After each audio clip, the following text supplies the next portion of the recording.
যে কোনো মুহূর্তে ইউনূস পদত্যাগ করতে পারেন এবং তারপরে কি হতে চলেছে দেশে, ওই দেশে কেউ জানে না, কিন্তু একটা কনস্ট্যান্ট ফ্যাক্টর, সেটা হচ্ছে জামাত বা মৌলবাদী শক্তি ক্রমশ তারা শক্তি সঞ্চয় করছে। ভারতের পক্ষে, বিশেষ করে পশ্চিমবঙ্গের পক্ষে কতটা বিপজ্জনক?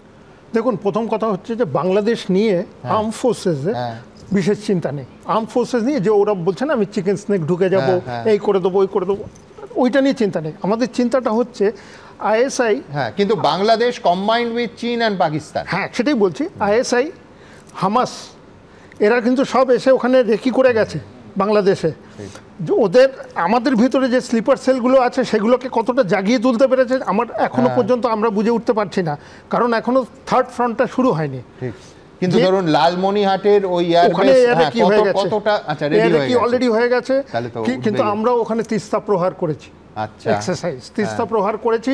ওইটাতে ওরা অন্তত বুঝে গেছে যে আমাদের রিভারাইন টেরেন, তিস্তা একটা সাংঘাতিক নদী, ওই নদীর উপর দিয়ে ট্যাঙ্ক চালিয়েছে, এটা অত সহজ না। It's a very dangerous river, Teesta and Torsa, এই দুটো রিভার। তো এইখানে থেকে আমাদের যে লিডারশিপ কতটা স্ট্রং স্ট্যান্ড নেবে, এটা কিন্তু আর্লি ইন্ডিকেশন চলছে অলরেডি। আমাদের এটাকে লেট ইন্ডিকেশন করতে দেওয়া চলবে না।